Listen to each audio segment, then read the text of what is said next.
거룩한 주일 주 앞에 나와 예배하시는 여러분 모두에게 하나님의 크신 사랑이 함께 하시기를 축원합니다. 여러분들은 하나님께 기도를 드리면 하나님께서 그 기도를 다 이루어 주신다고 믿으십니까? 당연히 믿죠. 예, 신앙생활을 한다는 말 속에는 하나님께 기도한다는 의미가 담겨 있고요. 기도한다는 말은 하나님께서 그 기도에 대한 소원을 이루어 준다는 말씀을 포함되고 있습니다. 그래서 우리가 신앙생활하는 것과 기도는 뗄래야 뗄 수 없는 불가분리의 관계라고 믿고 있습니다. 그런데 한 가지 우리가 깊이 생각할 내용이 있습니다. 여러분이 기도하는 모든 내용들은 다 이루어지는가 하는 것이죠.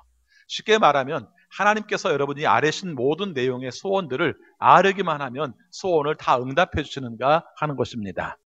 이게 우리의 삶 가운데 고민이기도 하고요. 또 한편 바라본다면 이것이 어떻게 하는 것이 맞는지 우리가 함께 살펴봐야 할 것입니다. 여러분, 아이들을 키워본 경험이 있습니다. 애들이 쫄라요. 그렇죠? 쫄으면 해줍니까? 안 해줍니까? 쫄으면 해줘요? 안 해줘요? 여러분들 해줘요? 다? 안 해줍니까? 여러분, 상황에 따라 달라요. 그렇죠? 예. 쫄을 때 아무래도 조르기 때문에 해줘야 되는 경우도 있고요. 졸음에도 불구하고 안 해줘야 되는 경우도 있습니다. 또 육아를 경험해보지 않았다 할지라도 내가 자라는 과정 속에서도 부모님과의 관계 속에서의 밀당이 있었어요. 그렇죠? 부모님이 해주는 것도 있고 안 해주는 것도 있고 그게 따르다는 겁니다. 근데 우리 어떻게 생각하면은 우리의 삶 속에서 여기에 대한 우리가 오해를 하고 있어요. 예를 들어서 이렇게 생각해 봅시다. 어떤 아이가 말합니다. 우리 엄마는 내가 말만 하면 다 해줘. 이렇게 말을 했습니다. 자, 이랬을 때 옆에 있는 사람은 부럽습니다. 쟤는 참 좋겠다. 원하는 것은 뭐든지 다 해주니까 우리 엄마는 징글징글하게 안 들어줘. 이렇게 말을 했을 때 어떤 그 아이에 대한 부러운 마음을 가질 수도 있을 것입니다. 그런데 여기에도 우리가 답이 두 가지가 나오는 겁니다. 하나는 뭐냐면 이 아이가 달라는 것, 해달라는 대로 다 해줘라고 말했을 때 이 아이가 성숙해서 그리고 부모의 뜻을 헤아릴 수 있어서 부모에게 정말 원하는 것만 요청을 한 경우도 있을 수 있고요. 그렇죠? 또 한 가지 경우는 부모가 무책임해서 부모가 무관심해서 내가 돌볼 수 없기 때문에 돈으로 카드로 그냥 보내서 알아서 해주도록 하든지 둘 중에 하나입니다. 여러분 이걸 잘 생각하시기 바랍니다. 먼저의 경우는 이 사람은 부모에게 잘 요청을 한 케이스고요. 두 번째 케이스는 이 아이를 망하는 길이기도 합니다. 그렇죠? 원하는 대로 다 그냥 알았어 내가 바쁘니까 네가 알아서 해 이렇게 말한 내용이 이 아이를 잘못된 길로 가게 할 수도 있다는 것입니다. 저는 가끔 이런 생각을 합니다. 하나님께 기도한 내용이 다 이루어졌으면 좋겠다 이렇게 생각하다가도요, 만약에 우리 모든 사람들이 나는 바르게 하겠지 다 생각하시겠죠? 나 말고 다른 사람들이 기도하는 내용들이 잘못돼서 이 세상에는 모든 문제가 혼선을 일으킨다면 어떻게 할 것인가 이런 생각도 해봅니다. 그렇죠? 그래서 생각해보면 하나님께서 기도를 다 이루어주시는 것, 우리의 소원을 다 이루어주시는 것이 과연 바람직한가 생각해보면 아니라는 걸 금방 알 수 있습니다. 그럼 뭔 말인가? 기도를 하라는 건가 말라는 말인가? 하시기 바랍니다. 그 기도가 옳은 기도인지 그른 기도인지도 해봐야 알아요. 그래서 하시기 바랍니다. 그런데 하나님께서 이루어주시는 것이 소원이 아니라 우리의 원한을 풀어주신다는 것입니다. 여러분 이 차이를 잘 생각하시기 바랍니다. 여러분이 기도할 때 모든 것이 이루어진다고 믿지 마시고요. 우리의 억울함을 하나님께서 풀어주신다는 것은 믿으셔도 됩니다. 오늘 말씀의 요지가 그거예요. 그래서 오늘 말씀은 잘못 이해하면은 쫄아라. 그럼 무조건 이루어질 것이다. 이렇게 여기는 말씀입니다. 실제 이 말씀 누가복음 18장 1절부터 8절까지 말씀을 많은 경우 뭐라고 제목을 붙이냐면은 강청기도의 능력 이렇게 붙여 쓰는 말씀입니다. 강청기도, 하나님께 쫄아라, 강하게 요구하면 하나님께서는 귀찮아서라도 을어주실 것이다. 이렇게 말씀으로 쓰여지는 겁니다. 사실은 어떤 면에서는 여러분들이 그런 믿음도 좀 가졌으면 좋겠어요. 그냥 대충 하다 말고 그러지 말고 어떤 한 가지 사안에 대해서 끝까지 끈질기게 목표 있게 뚜렷하게 지속적으로 기도를 했으면 좋겠어요. 그러나 무조건 그렇게 한다고 옳은 게 아니라 오늘 말씀에서는 말하고자 하는 핵심이 있다는 것이죠. 여러분 그 말씀을 들은 이유가 있습니다. 오늘 분명히 좀 이따가 살펴보면은 조르는 얘기가 많이 나오거든요. 그 다음에 재판관이 귀찮아서 해주는 내용도 나오거든요. 그럼에도 불구하고 제가 서론에서 이 부분을 강조하는 이유가 두 가지가 있습니다. 첫 번째는요, 여러분 원래 예수님께서 비유를 말씀하실 때는 뜬금없이 갑자기 비유를 말씀하신 게 아니라 어떤 의도를 말씀하기 위해서 비유를 말씀을 하세요. 예를 들면 누가복음 15장의 비유는 여러분이 잘 아실 겁니다. 잃은 것을 찾았을 때 얼마나 기쁜가. 3종 세트. 100마리 양 중에 한 마리를 잃었다가 다시 찾았을 때 얼마나 기쁜가. 10 드라크마 중에 하나를 잃어버렸다가 하나를 찾았을 때 얼마나 기쁜가. 그 다음에 세 번째는 잃어버린 게 아니라 집 나간 거죠. 나갔던 아들이 다시 돌아오게 되었을 때 얼마나 기쁜가. 이 말씀이 핵심적인 내용이에요. 근데 우리는 이 부분에서 또 우리가 스스로 깨달을 수 있는 능력이 있어가지고 잃은 것을 찾아야 된다 이렇게 말합니다만은, 핵심적인 내용은 잃은 것을 찾아보다 어디에 관심을 더 많이 가지고 있는가. 잃은 것을 찾았을 때 얼마나 기쁜가. 그것이 얼마나 우리가 함께 기뻐할 일인가에 초점을 맞추고 있습니다. 그걸 어떻게 알아요? 우리가 그 비유의 이야기의 앞부분에 보면 나와요. 예수님께서 세리와 죄인들의 집에 가서 밥을 먹으니까 바리새파 사람들이 못마땅해서 한마디 합니다. 저 사람이 죄인인 줄 뻔히 알면서 어떻게 저 집에 가서 밥을 같이 먹을 수가 있어? 이렇게 얘기를 하니까 예수님께서 그 비유를 말씀하신 거예요. 그럼 무슨 뜻입니까? 한마디로 말하면 너는 돌아왔는데 안 기쁘냐? 잃어버린 걸 찾았는데 안 기쁘냐? 나는 기뻐. 하나님 나라에서는 잃어버린 것을 찾았을 때 얼마나 기뻐하는지, 죄 없는 사람들 99보다 죄 있는 가운데서 돌아온 한 사람을 더 기뻐해. 이 목적을 가지고 얘기를 하시거든요. 한마디로 말하면 비유를 이야기할 때는 맨 처음에 이게 어떤 의도 속에서 된 비유인가 이런 걸 찾아야 되고요. 또 한 가지는 어떤 의도 속에서 어떤 과정 속에서 나온 것인가가 안 써 있는 경우에 어떤 의도를 가지고 이 말을 하는가가 써 있는 경우가 많아요. 그렇죠? 그럴 경우는 그 속에 있는 뜻을 가지고 우리가 문학적으로 풀어가는 것보다 예수님께서 어떤 의도로 말씀하셨는가를 먼저 읽고 그 다음에 비유를 보는 게 좋습니다. 근데 오늘 1절 말씀을 보면은 예수님께서 말씀하신 의도가 등장을 해요. 비유 직전에 이러이러한 이유를 말씀하셨다 이야기가 등장합니다. 우리 18장 1절을 같이 읽어보겠습니다. 예수께서 제자들에게 늘 기도하고 낙심하지 말아야 한다는 뜻으로 비유를 하나 말씀하셨다. 아멘. 여러분 여기서 강조하는 게 뭡니까? 늘 기도해. 그 다음에 또 한 가지는 뭡니까? 낙심하지 말고 이렇게 말을 하고 있어요. 여러분 그럼 여기서 우리가 중요한 내용 중에 하나가 낙심이라는 상황을 우리가 생각을 해야 돼요. 여러분의 삶 가운데서 기도하다가 낙심하기도 하고요. 살면서 낙심하기도 해요. 근데 그런 것을 하지 마라 하는 것이죠. 여러분 이 시대 속에서 가장 아픈 내용이 뭐냐면, 여러분보다 젊은 세대들이 아픈 내용이 뭐냐면 그 마음 가운데서 이번 생은 망했고라는 말을 잘 써요. 하여튼 그 말을 좀 어떻게 없애볼까 제가 고민 중인데 이게 잘 안 없어져요. 그렇죠? 앞으로 나가는 삶들이 나아질 것이라는 기대를 크게 하지 않아서 우리가 애들이 그 말을 너무 많이 써요.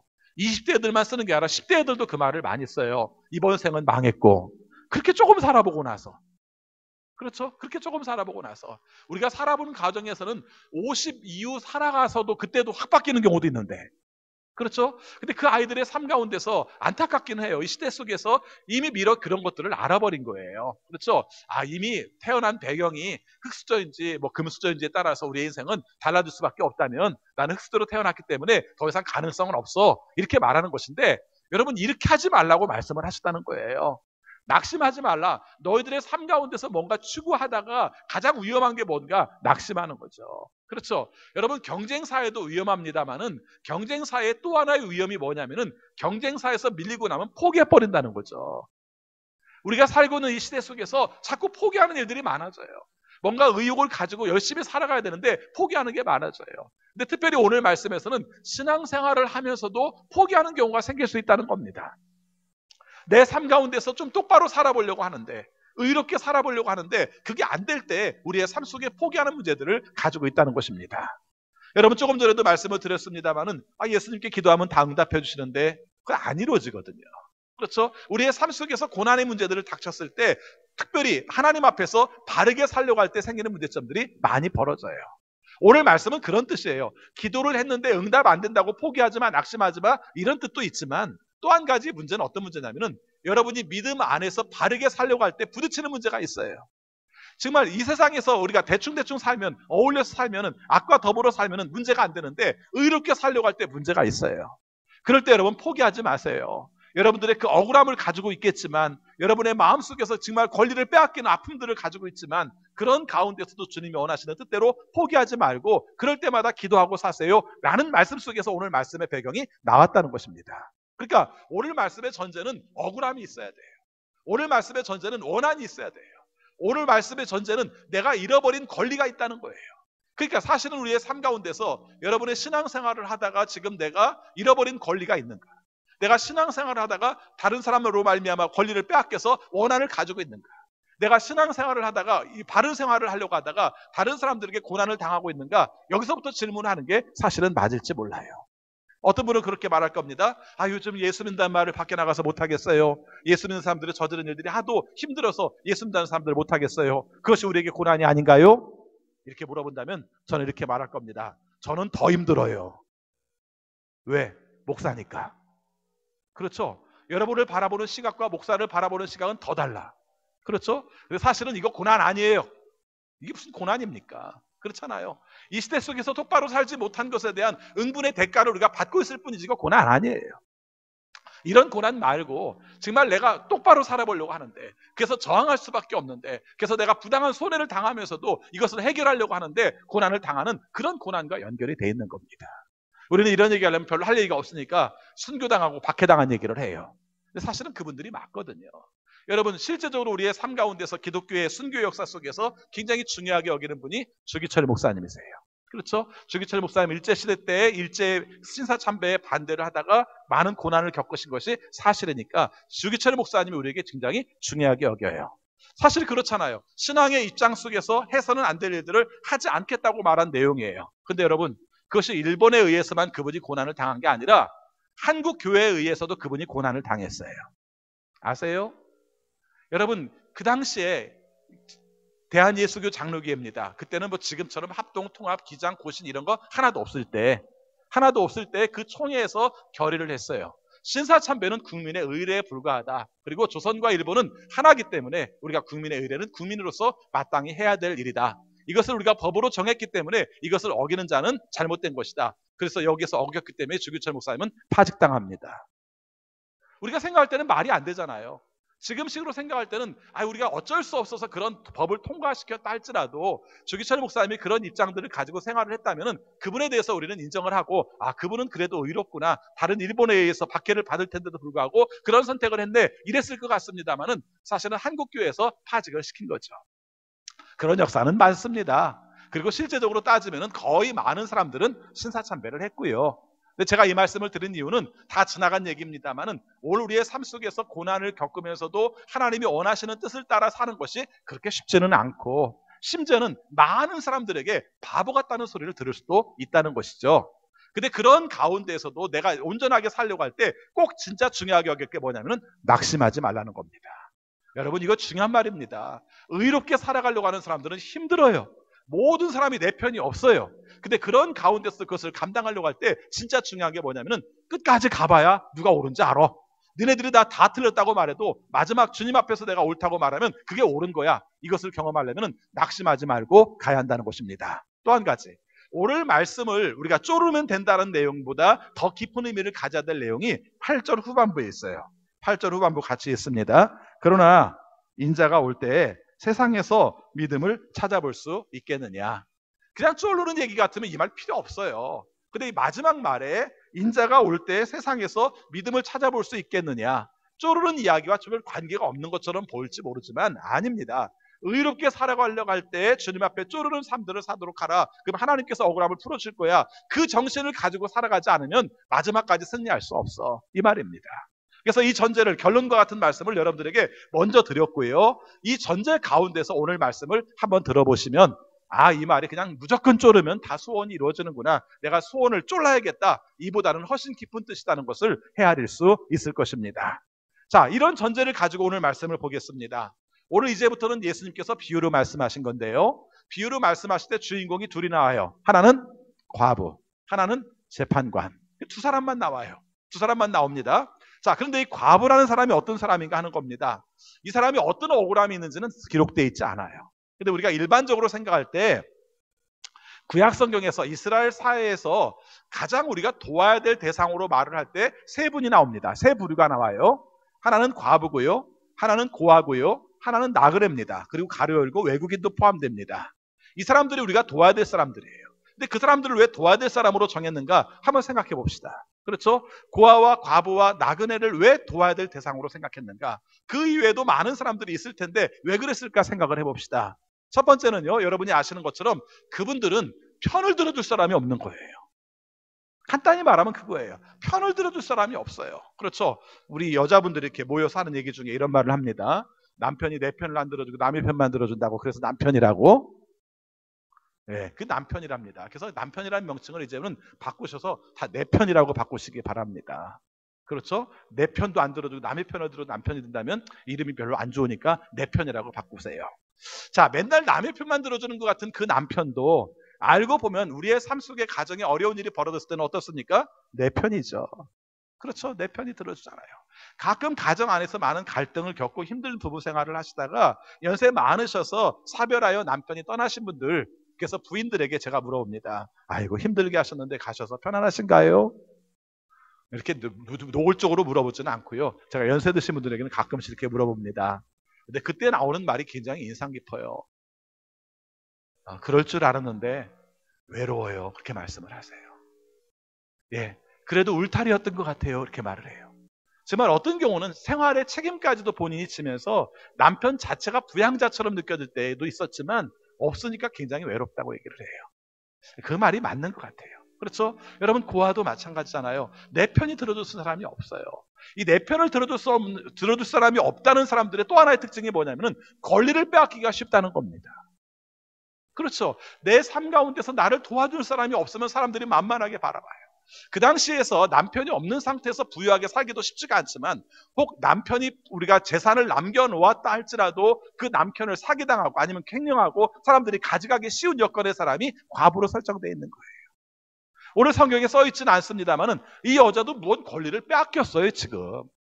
그렇죠. 자기의 재산을 어떤 사람이 가로채가 버렸든지 자신의 권리를 다른 사람들이 가져간 그런 상황으로 표현을 하고 있는 겁니다. 그래서 억울함이 있는 거예요. 오늘 우리 성경에는 이 여자의 상태를 뭐라고 말하냐면은 내 권리를 찾아주십시오, 이렇게 말을 해요. 내 권리를 찾아주십시오. 근데 개정개혁판 성경에는 뭐라고 말하면 원한을 풀어주십시오, 이렇게 말을 합니다. 그럼 그 말이 다 그 말이에요. 그렇죠? 권리를 찾아달라는 말이나 원한을 풀어달라는 말이나 재판을 좀 똑바로 해달라는 말이나 다 같은 말이에요. 이렇게 설정이 됩니다. 그래서 이 여자의 사연은 어떤 사연이에요? 억울하고 힘들고 편들어줄 수 없는 상황에 서 있는 여자다, 이렇게 설정합니다. 두 번째, 재판관입니다. 여러분, 재판관이 뭐 하는 사람이에요? 재판하는 사람이죠. 재판한다는 것은 무슨 말을 가지고 있습니까? 옳고 그름을 판결하는 사람이고, 그리고 구체적으로 따진다면 성경적 입장에서 말한다면 억울함을 풀어주는 사람이 재판관입니다. 이렇게 우리가 설정을 한다고 본다면 어떻게 보면은 이 여자를 풀어줄 수 있는, 이 여자의 원한을 풀어줄 수 있고 이 여자의 권리를 찾아줄 수 있는 사람은 재판관이어야 합니다. 그런데 예나 지금이나 할 것 없이 재판관이 과부를 신경을 썼겠는가 하는 겁니다. 안 썼어요. 오늘 말씀으로 안 써도 됩니다. 별로 그 여자가 뭐라고 막 얘기를 하고 있지만은 별로 신경 안 써도 됩니다. 때에 따라서는 이 여자의 권리를 묵살시킬 수도 있습니다. 이게 재판관의 모습으로 그려지고 있는 거예요. 지금 우리가 살고 있는 시대 속에서 검찰개혁의 문제가 벌어졌을 때 늘 이 이야기가 같이 나오잖아요. 그렇죠? 두 가지 문제가 벌어집니다. 하나는 뭐냐면 그 사람이 잘못이 없음에도 불구하고 그 사람의 잘못을 끝까지 찾아내가지고 다른 것을 별건 수사를 해서라도 찾아내는 기소권의 문제.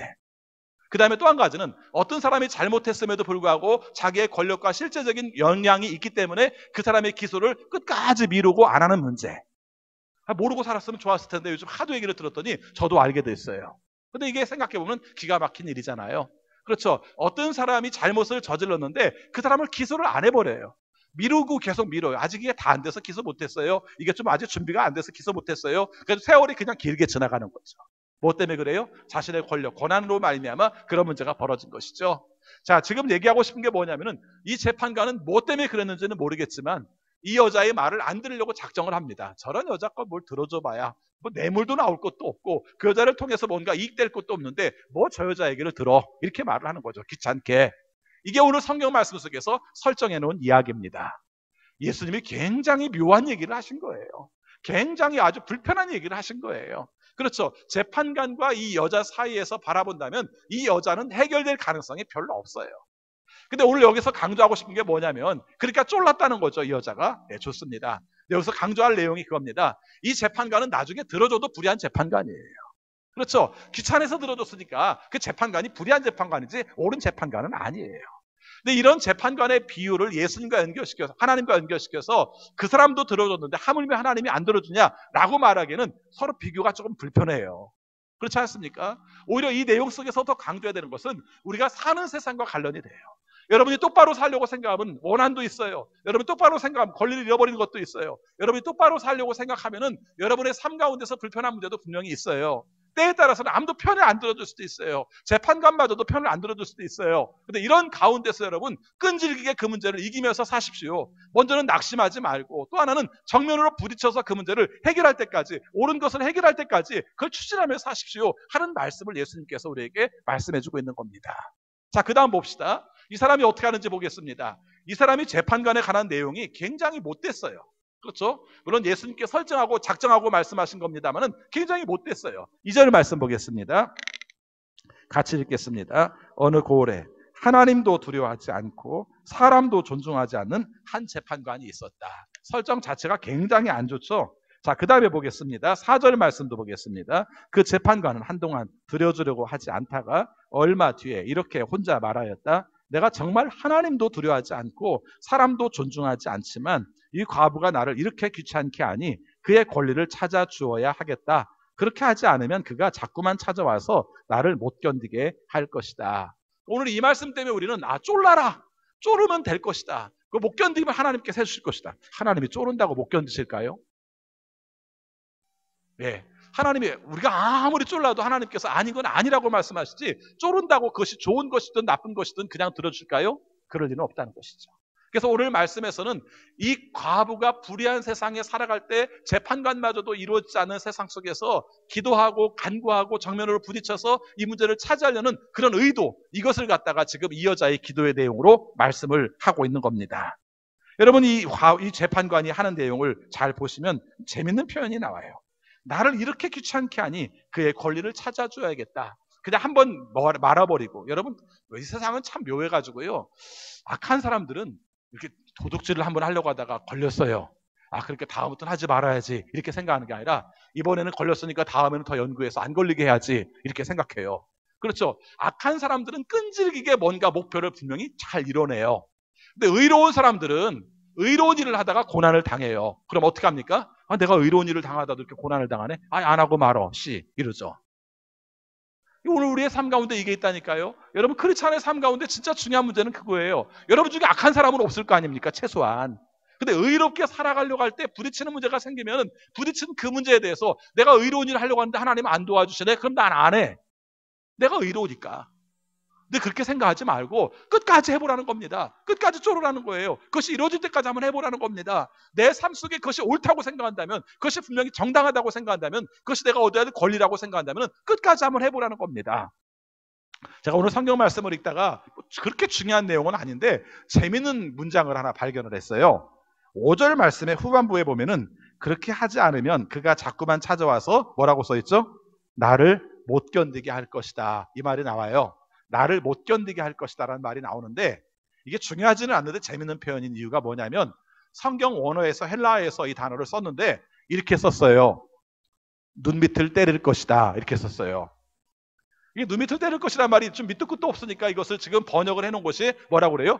불편하게 만들 것이다, 귀찮게 할 것이다, 못 견디게 할 것이라고 표현을 한 겁니다. 여러분 과부가 재판관의 눈밑을 때 가서 때릴 수 있었겠습니까? 이게 아마 우리식으로 말하면 이런 걸 겁니다. 너희는 말 안 들으면 다리 몽댕이를 분질러. 이걸 프랑스어로 번역하면 어떻게 될까요?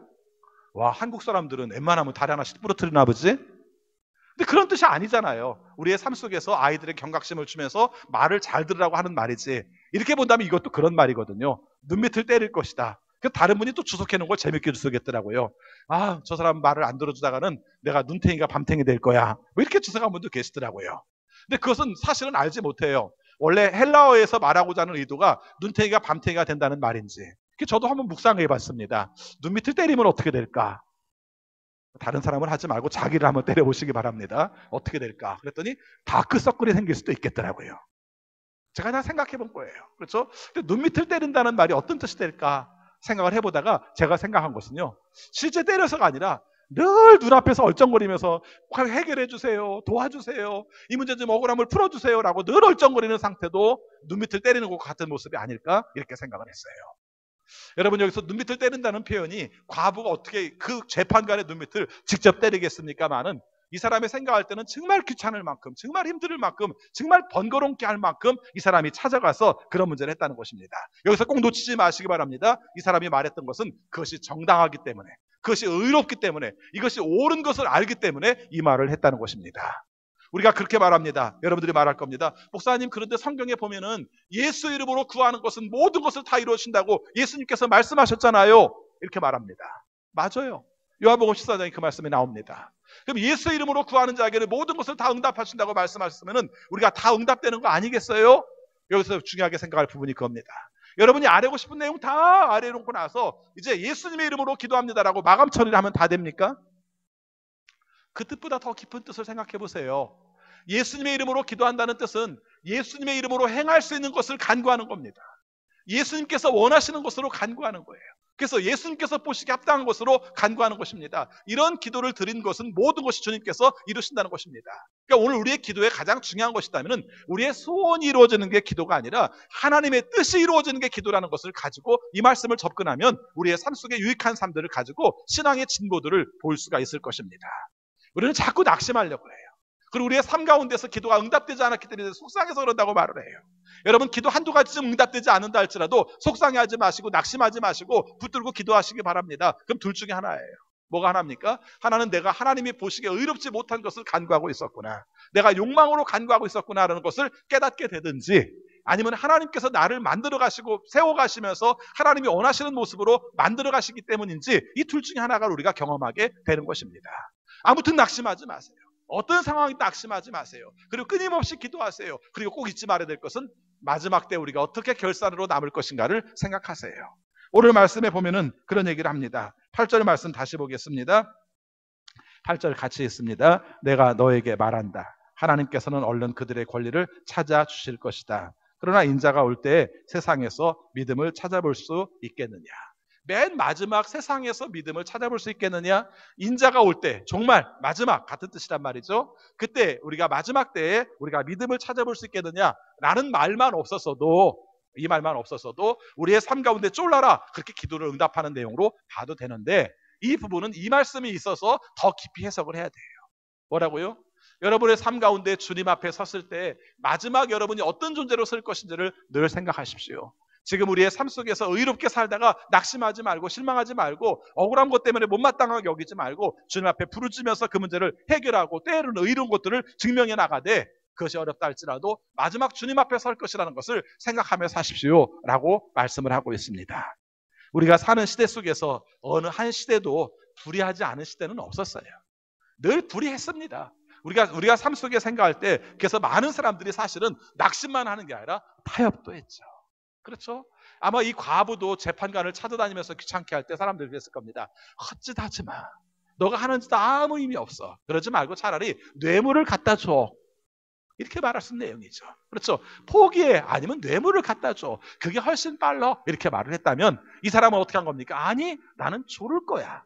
끝내 말을 할 거야. 내가 의롭다는 것을 가지고 붙들고 나가서 불의하지 않은 방법으로 끝내 이 방법들을 찾아낼 거야. 이게 바로 이 사람의 간구였고 우리들이 간구하는 내용도 이 모습으로 서야 한다는 것입니다.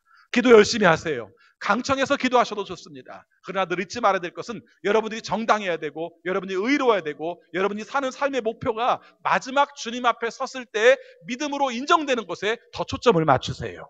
이게 우리가 온전하게 사는 길입니다. 지금 조금 나았고 조금 잘 살고 조금 풍요로운 것이 문제가 아니라 끝까지 하나님께서 보시기에 의롭게 살아가는 것이 인정받는 것, 이것을 위해서 기도하시고 이것을 위해서 간구할 수 있는 여러분 모두가 되시기를 축원합니다. 기도하겠습니다.